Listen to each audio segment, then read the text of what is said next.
nice thing to do to open to that sacred space within ourselves. Good morning. Takes my breath away, that song. Good morning, everyone. I'm Reverend C.C. Coltrane. Welcome to Center for Spiritual Living, Greater Dayton. If it's your first time here, we extend a special welcome to you. Thanks for hanging out with us this morning. Happy Veterans Day weekend. If you haven't already, please give a shout out to all of those who have served in our military. I had the privilege to be actually at an internment of ashes at the Dayton VA cemetery the other day, and it was absolutely breathtaking to stop and just remember how much people have given to this country. So give them a shout out this weekend. This morning, giving our reading and invocation is Stephanie Stewart. There she is. Oh, she's over in the corner. Stephanie Stewart. And Linda Smith is our vigil holder. Stephanie and Linda Andrielko will do our interfaith candle lighting, which we do just to remind us of the many sources of wisdom and truth that are available from all of the world's spiritual and religious traditions. And we look at them all and look for that common thread, and guess what? We found it. So our kids today, our little kids are with Carol Huseman. They're with Carol. She told me right before service, and I'm like, now who was it again? Carol Huseman, sorry about that. And so as our kids gather with Carol, let's just stop and bless them for a minute. Let's just stop and bless them for being. Bless them for their bright and shining views of life, for their loving hearts, and for their absolute energy. Man, wish I could tap into that some days. And so just calling to mind the presence of God that is in these children and in each one of us and in this room. I bless them today. I know that they truly are forces for good in the world as they bring their clear sight and their unsullied vision of joy to the world. And I know that what they do today matters to them, but it matters even more to all of us, to our whole world, because they just increase the vibrations of good and love and joy and happiness and excitement for life. So giving thanks for these beautiful children as we send them on their way, we just let it be, knowing it's already so, and so it is. Thanks, guys. Have a great time today. Love you. Have fun. I don't know who wrote this song. R. Neville, M. Gerard, and M. Crumpus. I don't know. About that. I don't know any of them. Me either.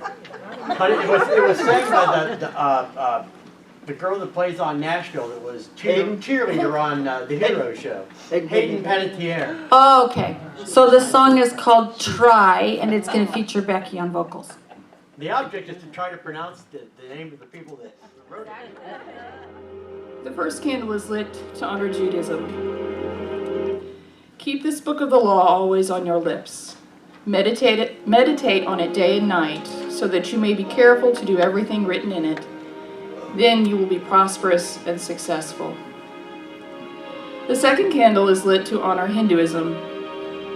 Lakshmi, beautiful goddess seated on a chariot, bedecked with lotuses, pearls, and gems, lustrous as fire, radiant as gold, resplendent as the sun, calm as the moon, take away poverty and misfortune.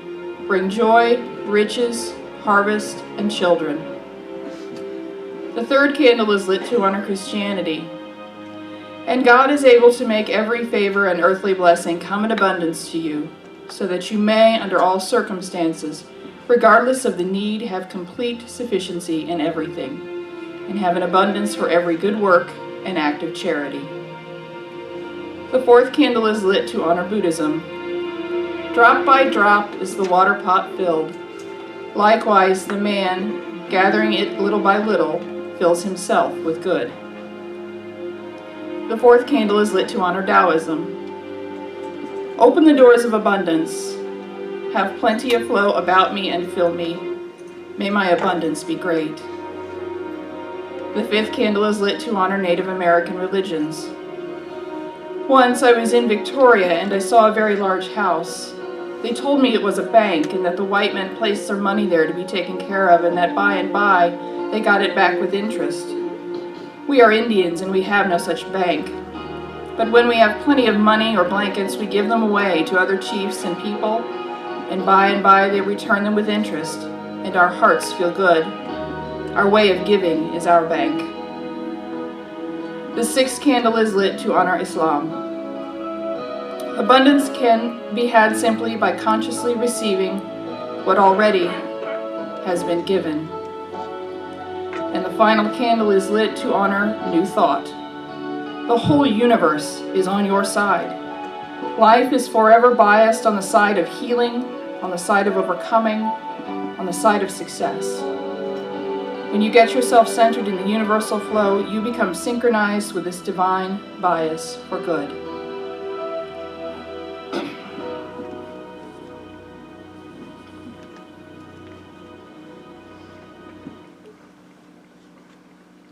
Today's reading comes from our founder, Ernest Holmes. Realize that behind everything that is seen is the silent cause. In your life, you are that cause. There is nothing but mind, and nothing moves except as mind moves it. In our lives of conditions, we are the cause, and nothing moves except as our mind moves it. Take these words into the silence for a few moments of contemplation with me, please.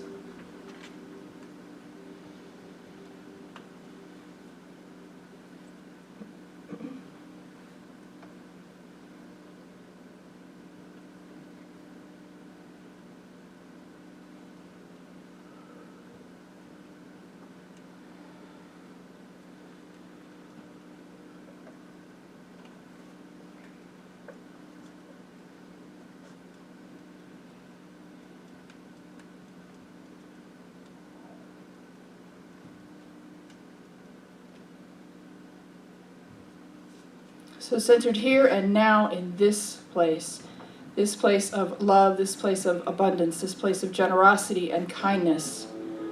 This place is a cause. It is a cause for goodness in our world. It is a cause of light. It is a cause of abundance, health, wealth, and above all things, it is a cause for love. And so I know that our time together and everyone here is both a blessing and that we are blessed. That all things happen exactly as they should, that the message that is each of ours to receive is ours now. The Reverend Cece is the perfect conduit for that message, that she is both a blessing and she is blessed, and we are blessed because of her, and because of this message, because we are the one mind, the one cause, the greatest love that there is. I am deeply, deeply grateful for this time, this place, and everyone present. I simply rest. I rest in this abundance of health, wealth, and deep, deep love. And so it is.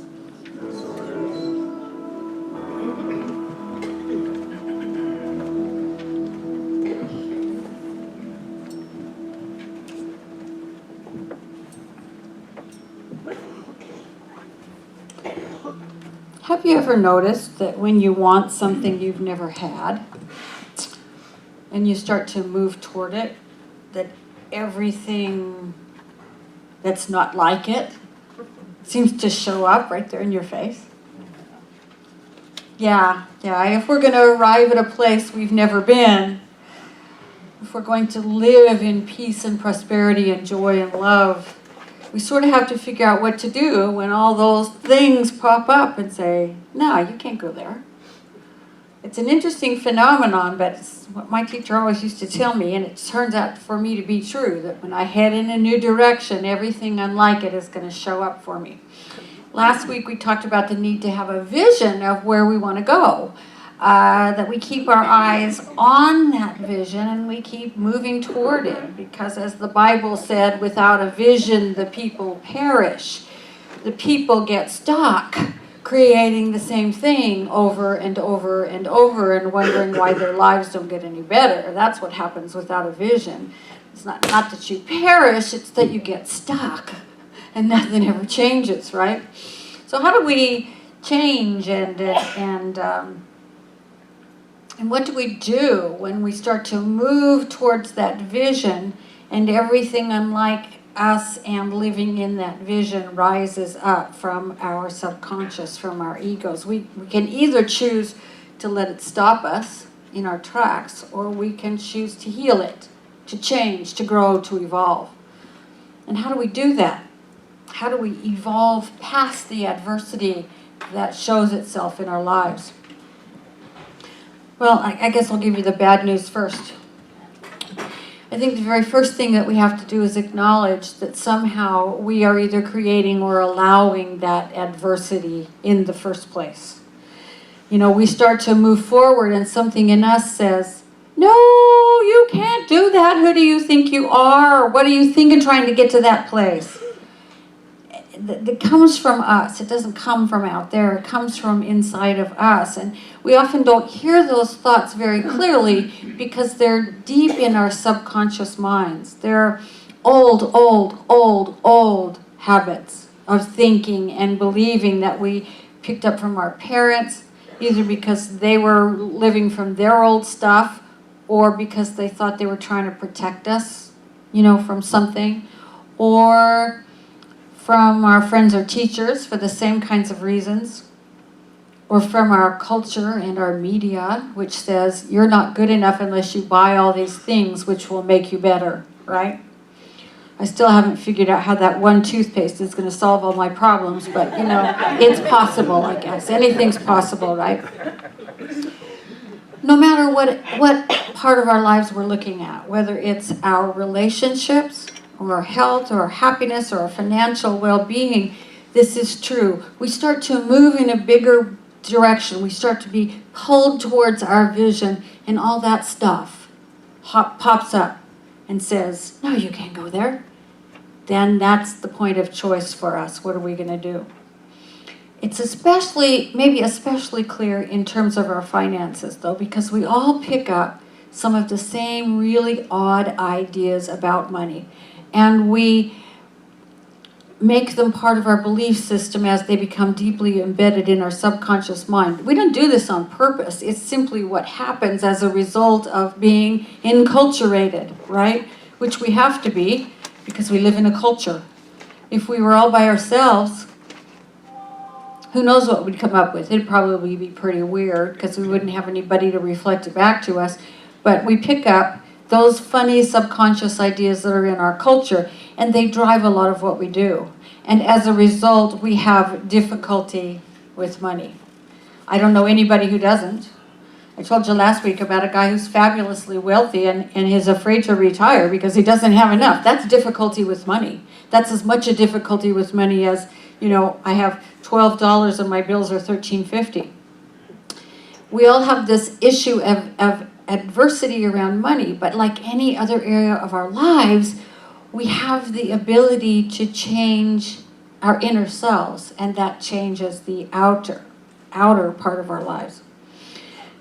You know, I spent the first half of my life believing that money was really, really hard to get, that you had to work really hard, you had to put your nose to the grindstone and work really, really hard to have enough.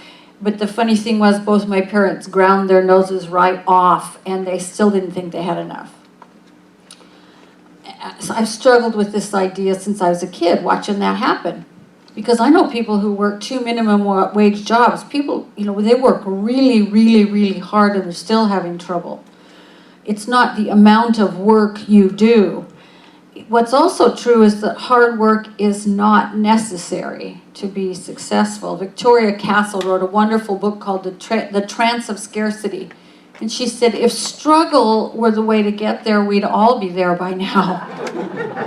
Because who doesn't struggle with money, right? We all struggle. You know, I happen to be very, very lucky and blessed. I like what I do in the main. I like what I do. Some days it feels like there's too much, and some days I feel like, you know, some Sunday mornings I get up and I think, I can't do this today. I just don't have anything today. But then I get here and the band starts playing and I start shucking and jiving and I'm ready to go again because I always get excited when I'm here with you. I feel really lucky in that regard. It doesn't have to feel like I'm working hard if I stay conscious.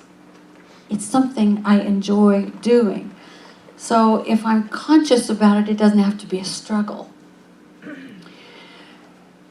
But there's also still traces of that old paradigm. If I'm having a fallow day, as I like to call them, even fields lie fallow from time to time. If I'm having a fallow day where ideas just won't come and it seems like whatever I touch kind of gets screwed up, there's a voice in my head that says, you have to work harder. You need to work harder. And usually what I do when that happens is I put my feet up on the desk and I sit back and close my eyes and take a little rest. I consciously derail that thought that says, you should be working harder. It doesn't serve me. That idea doesn't serve me, so I derail it as best I can. Sometimes I say to the staff, I'm just so sick of being here, I'm going to go do something else for a while. Because I'm in this kind of state where I don't know what to do except lie fallow. So I think I'll go lie fallow. Or, I pick up on one of my other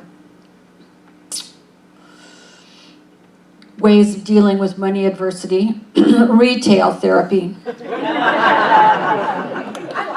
I inherited that from both parents, unfortunately. I'm having a really hard time right now. I don't have enough money. I'm working my fingers to the bone. I know, I'll go spend some money, right?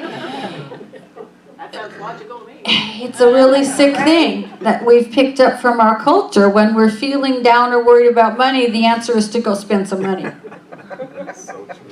It's crazy. It's crazy. And it's resistance. It's my resistance rising up. It's some of the stuff that is unlike my vision. And it's rising up for me to heal, because my vision for my financial life is that I feel like I live comfortably. I don't feel a sense of sacrifice. I'm generous in my giving. I have enough to travel occasionally and certainly and not wear bad clothes. I will admit that. And also to make sure I have enough books on my Kindle. That's really all I need, right?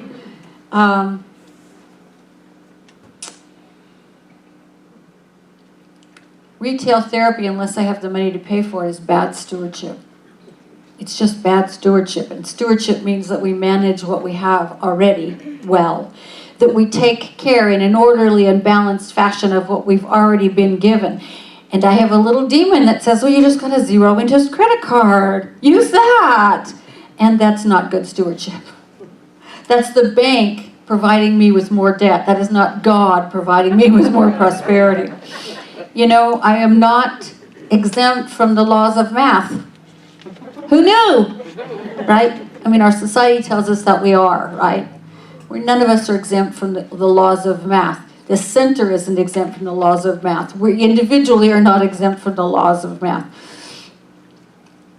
I have another old idea about money that I hold on to, and that is when I take a glance and think I'm short for a month, I start to hyperventilate, and there's this little voice in me that says, ack, ack, what about my credit rating? Ack, what will they think if I don't pay my bill on time? Ack, ack, ack.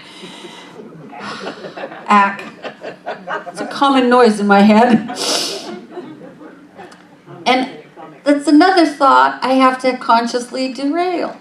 I have to stop and remember that for 30 years, every single month I managed to pay my bills on time. Every single month. Maybe one or two exceptions, and I got through that somehow. And then I have to spend a few minutes in gratitude for that truth. Then when I look at my bills and my bank account, somehow there's enough money. You know how that works? It's so simple. But we have these old habits of thinking that try to derail us from moving in the direction that we want to go in. So if I can keep in mind what my vision is, that vision that I have enough, and I have enough to share, and I'm not sacrificing. It doesn't mean I have to live in an 8-bedroom house with a maid. God. It simply means that I have enough to live comfortably without sacrificing and to give some away. Now, if you want an 8-bedroom house with a maid, I say go for it. It's too much echoing for me. I don't know. There's too much empty space there. I would probably just fill it through retail therapy with a lot of stuff I don't need. But if I can keep that vision in my mind, then I know what to do with these little demons that pop up and say, you can't go there. Who do you think you are? What do you mean heading in that direction? That's crazy. My vision is of financial peace and ease, and what step can I take right now in that direction? That's the way I solve that particular financial adversity. And I remember when I stopped to remember that for 30 years I've been able to pay my bills. I try to have faith in that instead of the fear. It's happened for 30 years. It's probably going to continue to happen, provided I keep my consciousness clean, right? Our founder put it this way, and I think it was actually, I can't remember, it's one of his little tiny books. He says, when a problem confronts you, take it into the silence of your consciousness. This is Ernest Holmes. Instead of thinking of the problem, think of the answer. God does not have problems.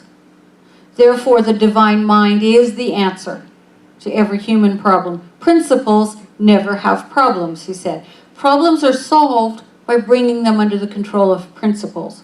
The problem is dissolved as the principle flows through it to the correct answer. So if we remember those fundamental principles that we know and let the problem fall under the principle, we'll know how to solve it. When we take the problem into the silence of our consciousness and think of the answer and see the problem addressed in our mind's eye, feel the problem addressed in our emotional selves, then we're open to guidance, right? We're open to guidance to move toward the place of answer, not towards the place of problem. Our old thinking wants us to stare at the problem and pet it and feed it and show it to other people and tell them about it over and over and over again. We got to stop telling the story of our own adversity. We got to stop talking about the problem, right? We don't. It's not that we don't acknowledge the problem. We just don't idolize the problem. We just let the problem be and know that there is an answer. There is an answer to it, right? Today's reading, actually, I think somebody slipped Stephanie the wrong program, because this is actually today's reading. It's okay, Stephanie. I don't know what happened. It's Carol's fault. It's Carol's fault. She picked up an old bulletin. But this is really good. And you've all got it, so you can take it home and remember it. Here, meaning as we move forward, here we may meet difficulties, uncertainties, and doubts. Barriers walling our passage, but we must not be discouraged when so confronted. We must climb over the rocks of unbelief, pass around the barriers of doubt, and plunge into the stream with faith. The stream will ever widen. The barriers will gradually disappear. Though we walk through the plains and valleys of indecision and doubt, the stream will still carry us back to the ocean of our own being. Yeah. We can choose to stop our doubt and fear in their tracks instead of letting them stop us in our tracks. We have to stop the telling and retelling. We have to cling determinedly to the truth that the universe is abundant and therefore so are we. Only then will we begin to change. And once we begin to change, then our lives will begin to change. And no matter how long it takes, when we walk and talk and live and speak in faith that this is true, it's the faith in that truth that lets the universal abundance emerge in our lives in all kinds of ways we didn't even expect. In all kinds of ways. See, it's walking that faith that makes the bold claim upon the universe that we believe it is abundant and we expect that abundance to come to us, pressed down, shaken together, and flowing over as it was promised. We walk in faith. We walk in faith and we live from our faith and we vision and we visualize and we embody being where we want to be. The universe does not give us what we think about from time to time. It gives us what we are, which is what embodiment is all about. So we have to walk in that and talk in it and think in it and stand in it and see it in our mind's eye. When we embody being where we want to be, when we trust Spirit in its abundance, and when we take whatever step we can take today towards that vision, then we're starting to increase our conscious awareness of our own abundance in whatever area we're talking about. There's a little song that says, if you want to get love, give love. You know that one? If you want to get nice, give nice. If you want to get abundance, give abundance. If you want to get whatever it is, you have to become it. You have to embody it. And we know that this process matters because every single spiritual tradition tells us that in one way or another. If we don't see and embody where we want to go, we will never get there. When we don't make our future conscious, then we just keep unconsciously recreating the same old thing over and over and over, and we wonder why nothing changes. We wonder why nothing changes. We know that the process matters. We know that taking action inspired by that deep inner guidance matters. We have to have that strong visionary picture, and we have to daily take action toward it. The action may be so tiny that you think, how will this matter? If you're led to take a step, take the step. If you're led to sing the song, sing the song. If you're led to read the reading, read the reading. If you're led to do whatever it is that you're led to do that moves you in that direction, just do it. Just do it. And we know from every world tradition that our own generosity matters. If you want to get love, give love. Generosity in our whole lives matters a lot. The universe is abundant and reciprocal. Jesus said, as you give, so you will be given too. And he was talking about health and money and love and joy and every other thing. Every other good thing. As you give, so you be given too, with the same measure. So we give what we want to receive because we get what we are. So when we can give generously, enough that it gets our attention and give consciously, we have to clear out our consciousness from fear and doubt and instead give from a place of trust and openness. If you are kind to someone you've never met before, it doesn't necessarily mean that that person is going to turn around and do something kind for you. It's going to come from another direction. But if you trust the universe, it's going to come. It's going to, and you will notice it. Because trust is the thing that puts you on alert to notice where it's coming from. It may never be the person that you think it's going to come from. No matter how nice you are to them, if they don't have it to give, they won't give it, but someone else will. So we have to give what we want to receive. And when we're talking about money, the sages of all the world traditions tell us that we give thanks for the 100% of abundance that we receive by leaving some of it in those places where we're spiritually fed, right? The places that make you feel closer to your source, your inner self, your God. And I hope that's here, but wherever it is, you need to be making sure that you're leaving part of what you receive in a place that feeds you spiritually. And the last piece is we have to learn to become good receivers. Most of us are not very good at that, are we? No, it's all right. It's all right, I don't need that. We push other people's generosity away, whether it's a compliment or an offer to buy lunch or an offer of help. We need to start opening up to being good receivers. Gracious receivers. This is about circulation. The universe circulates all the time, right? Love, joy, abundance, money, whatever it is. It's circulating all the time. It requires us to be both givers and receivers. If we don't do one or the other, it stops with us. The flow stops here. If you have a lake, it requires an outlet and an inlet, or you get stagnant water and nothing happens there. Nothing good happens there, right? So get conscious of how well you receive as well. Make it part of your vision that you are a gracious and happy receiver, as well as a gracious, generous, and happy giver.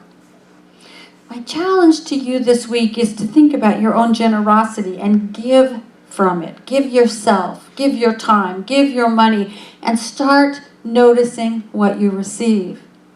Pay attention to the feelings involved on both of those. If you pay attention to the measure with which you're giving, as Jesus said, the measure with which ye mete, it will be meted unto you. Is that measure open-hearted? Whether it's holding the door open for somebody or putting money in the basket. Whether it's sharing something loving with someone that you love, or paying for the guy behind you in the line at Starbucks. Whatever it is it done with an open heart? And when someone gives to you, how do you receive it? Thank you is the appropriate response, by the way. It's not, oh no, or this old thing, or whatever it is. Thank you. Open the chest. You can tell how you're doing if your chest feels open and you're not doing the Wonder Woman thing, like, oh God, let me keep this compliment away, whatever it is. Just pay attention to how you're giving and how you're receiving, and pay attention to the ways abundance comes to you. Just don't let those adversities that rise up stop you in your tracks. Instead, stop them in theirs. Stop and change the way you're viewing it. Change the things you're saying about it. Change the way you're thinking about it. View the roadblocks as opportunities to identify what needs healing. That's all they are. It's information. It's an opportunity to grow beyond the roadblock. Before long, when we do that, even if it's just our intention that we're going to get past those boulders and walk around those roadblocks, pretty soon they start to dissolve away. Because as the reading that Stephanie did give, which was perfect, as it always is, there is a universal bias towards good. There's a universal bias towards love and joy and abundance and peace, and you having and being all that you came here to have and be. So all we're doing is working with that universal bias by setting an intention that the roadblocks, the adversities, are not going to stop us in our tracks. We are going to stop them.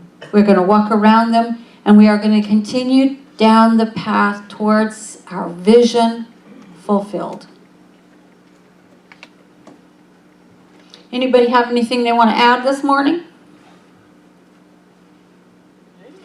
She's here. I have to. It's funny. Here's the interesting thing is last night I was laying there and I had a vision of sharing here today, basically on the topic that you're talking about. There is one more. Because I want to be one of the strongest, I am one of the strongest advocates at this center, Reverend Cece and Becky, because coming here changed my life in ways that I knew were possible, but that old paradigm would always tell me, but not for you. It's for other people, but you're not good enough to have it. And I've taken the classes here, and I encourage you, if you haven't, please do so, because it busts down that old paradigm and opens you up to a rhythm that is amazing, of infinite possibility. I've put these principles to practice, and today I get to teach these principles, and I'm so very grateful for it, because I get to watch what she saw happen in my eyes to other people, and that right there is immeasurable, and I understand that. My life has changed in such ways that I've lost 60 pounds using the work of my mind and my belief system about myself and talking to myself differently. I have manifested the absolute perfect partner for me in this life prior to him and I meeting, just doing this work and putting it in the universe and believing in it. This center and the people here and the principles that are taught here are so universal and so authentic and so ancient, and they're so necessary for today, because today in this quantum field of awakening we can do so many amazing things and make and be the creators of that cause, of that change that we wish to see in this world. And for me, this was my home, and this is where I started, And this is the place that continues to springboard me into that quantum field. Thank you so much for being here. I love you.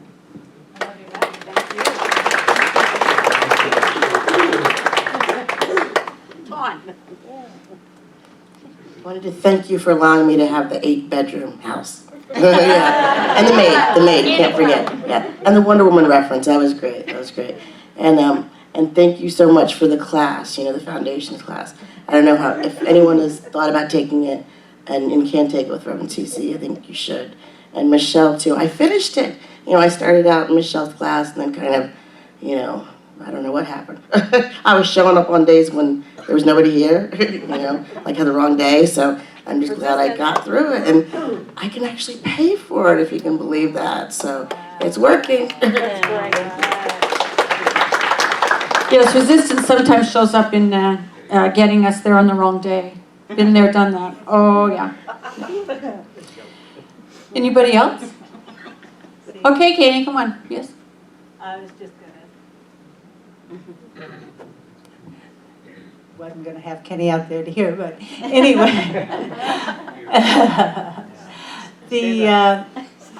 I realized just the thing that I had to change, the thing I always wanted in my life from the time I was itty bitty was love, because I had a wonderful father, brilliant man, but could not show affection.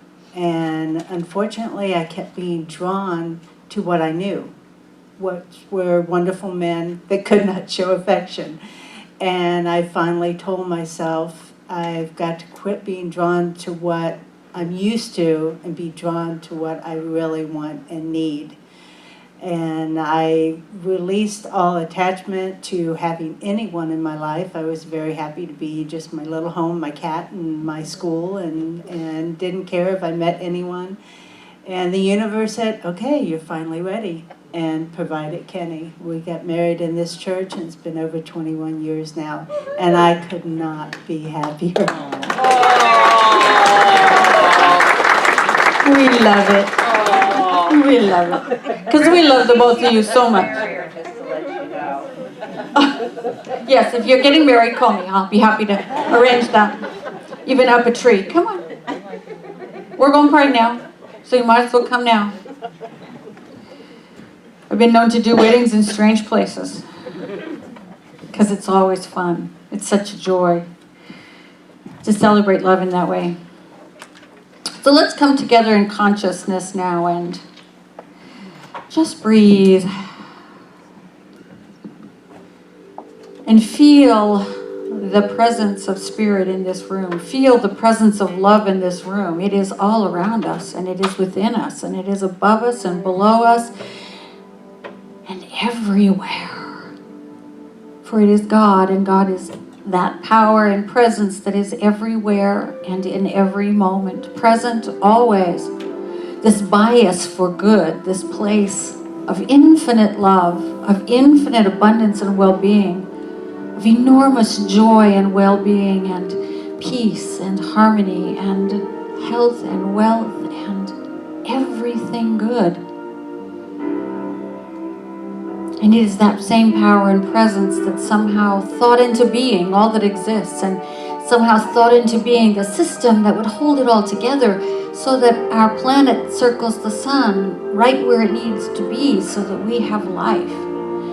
So that our galaxy, even though it's moving outward as the universe expands, is still right where it needs to be to support all that's happening in it.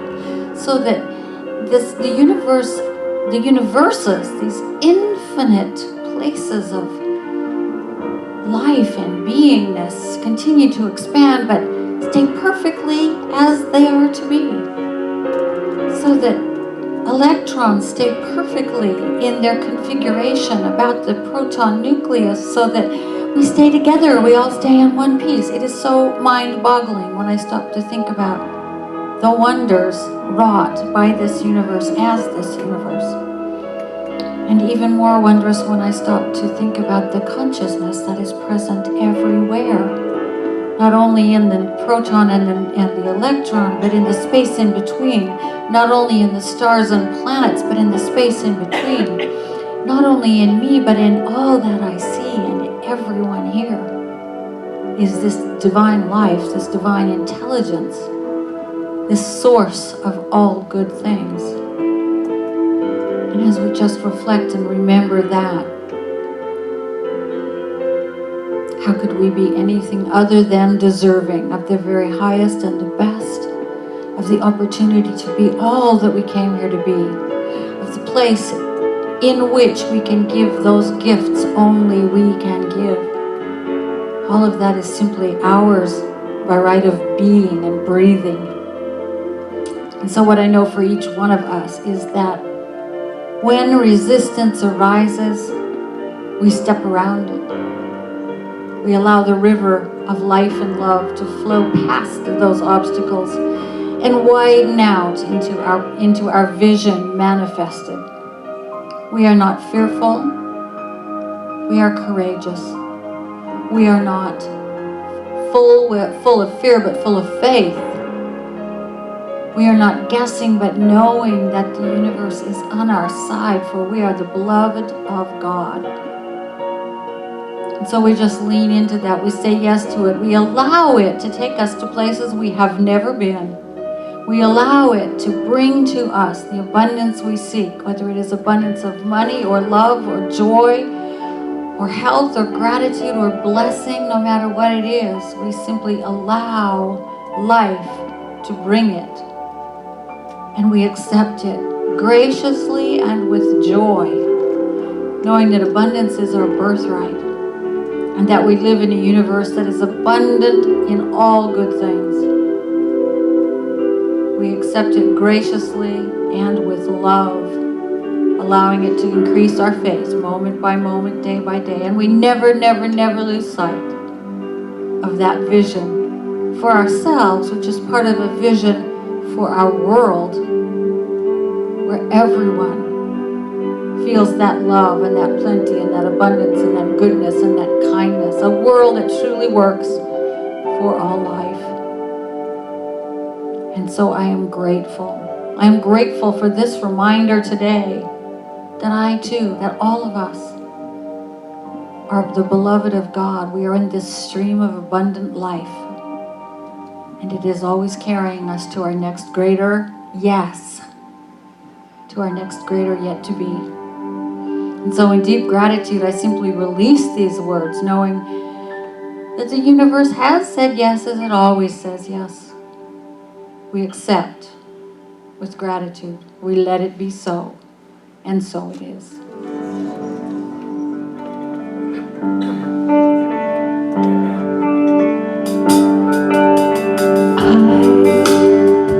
I'm just a thread, a simple thread in this glorious web of life.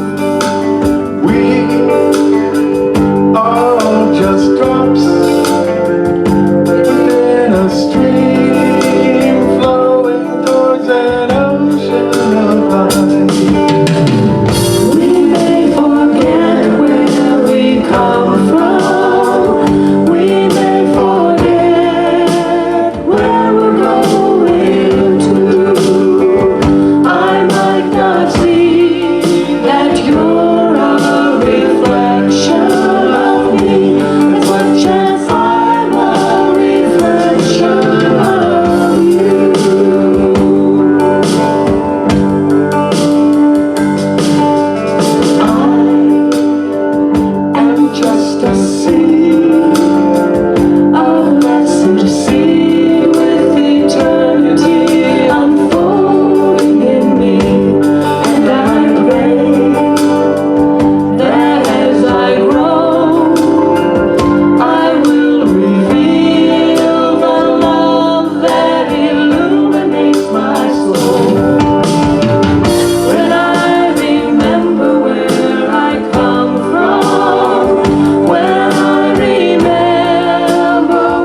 now have an opportunity to give in support of this spiritual community. You know, last week I said something about if each of us gave between $5 and $10 more each week, the center would be back in the black on a regular basis. We actually refined our calculation, and it's $6.41. So I rounded it up to $7. Here's my $7 for this week. And what I want to say is that generous giving and generous and gracious receiving are the way the universe works. So open yourself to receive as well as to give with gratitude and graciousness. Right now, take a moment and just count your blessings. Think of all you've already received. Think of the wonder of this day. And I don't know whether you've seen it. There's a hilarious little video where this guy wakes up and he's all wrapped in Christmas paper. And he goes, oh, I'm breathing. And he unwraps himself and he goes and his toast is wrapped up in Christmas paper and his coffee is wrapped up in Christmas paper. He tears the paper off everything. It's all a gift, right? Think about your life that way for a second and think about all those things you can be grateful about. Just let yourself be filled up with it. There is so much to be grateful for.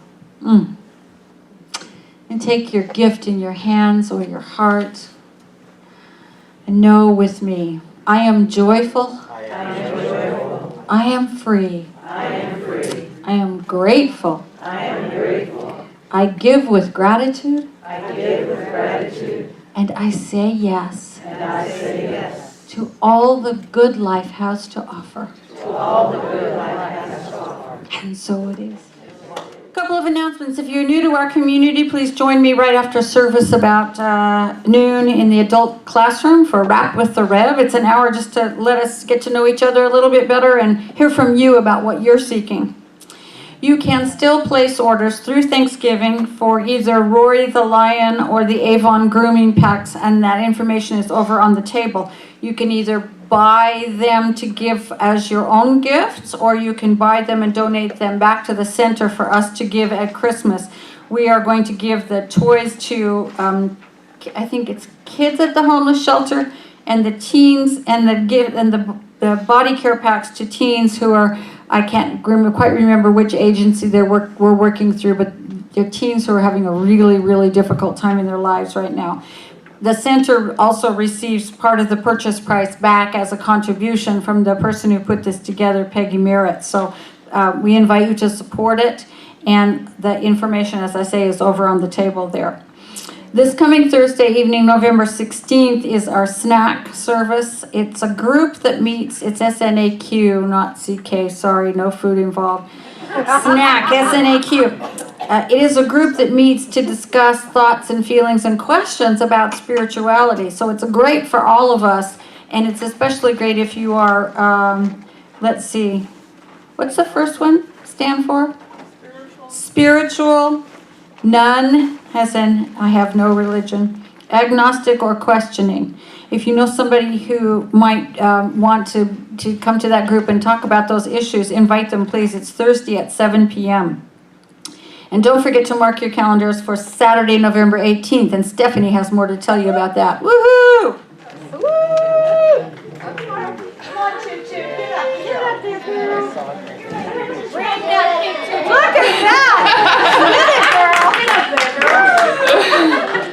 I may not know what reading to read, but I do know when the bingo bash is, okay? The bingo bash is Saturday, November 18th, right here, back here in the social hall, where you go get your coffee and your birthday cake and everything else. It's right back there, 5 to 8 p.m. I don't know if you guys realize this or not, but we're a lot of fun. Okay, so bring your friends. There's a 50-50 raffle, quilt raffle. You can get all those tickets from Kim, the raffle fairy right there. If you can't get them today, you can come into the office during the week, and Clara or I will sell them to you. $5 to get in, $1 per bingo card, and you win money when you win bingo. And it's a 50-50 raffle. You cannot go home. Yes, 50-50 raffle. You can win that. You can win the quilt. Snacks and drinks for sale. All the proceeds come right here to the center, not me, the center. Saturday, November 18th, 5 to 8 p.m. Do not miss it, and do not miss the raffle fairy.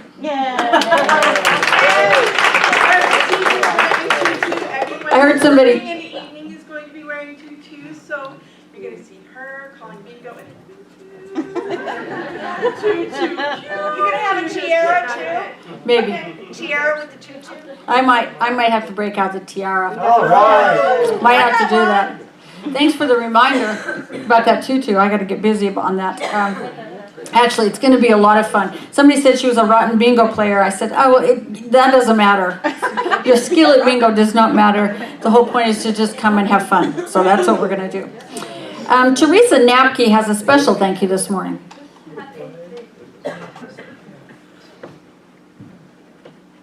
Hello. I wanted to all my wonderful yard team people to stand up, please. Yes, please. Andy and Sharon, please stand up. Whoever else. And whoever else has been, I don't, some of the others haven't. You have no idea how hard these ladies work. Sharon, you are like the most amazing. And Andy, and yesterday, remember when you were all snug in your beds, freezing outside? We were here getting the leaves out to the curb, and we've done a lot this year, and I could not do it without these ladies and everybody. Joan is not here, and I tell her how much we appreciate her, and I love you all, and thank you. We're done for the year, but come April, we all start back. So anybody who feels drawn to helping us work in the yard, see me. Thanks. Thanks, Teresa. Thank you guys. You know, they really do work their tail feathers off. I've been here on Saturdays teaching classes, and they're out there just going to town, and everything looks amazing, looks so much better than it ever has. So thank you very much. Be sure to look at the last page of your bulletin insert for the calendar of upcoming events. There's a lot happening around here. And I also want to just tell you to mark your calendars for December 10th, which is our annual after service, our holiday meal. We will provide turkey and ham and meat substitutes for those of us who don't eat meat. And you all bring a side and come and party. It's always a great time together just to remember how much we love each other and share some food together. And then please make sure you're here both Christmas Eve and New Year's Eve. They're Sundays. We'll have our regular service. Christmas Eve will be wonderful, and Kenny and I are cooking up something really fun for New Year's Eve morning. You're gonna love it. You're gonna love it. So plan on being here. Bring your families. It's gonna be fun. If you'd like prayer after service, our licensed practitioners would love to pray with you. All you have to do is walk up to someone who's got the stole on. It may be white or teal. Ask them for prayer, and they will find a place to pray with you. It's their gift to you. They're very skilled and experienced at seeing the spiritual truth, the vision, the real thing, even when you can't. So take advantage of their gift to you on Sundays. You can also put a written prayer request in the prayer chest, which is by the door, or use the prayer line, which is on the back of your bulletin, to leave a recording. You can actually even go on our website and do one that way if you want. We believe in the power of prayer, and so that's one of the things that we do a lot of around here. So here we are at the end of our service. Take a few minutes to hug the people around you. Make sure you get your 12 hugs today because they're really good for you. They make your mind feel better. They make your body secrete all sorts of feel-good chemicals. They're really good for you physically, mentally, emotionally, and spiritually. So hug and hug some more. Thanks to everybody who made this morning possible. The ushers and the greeters and our practitioners and the welcome team and these amazing musicians.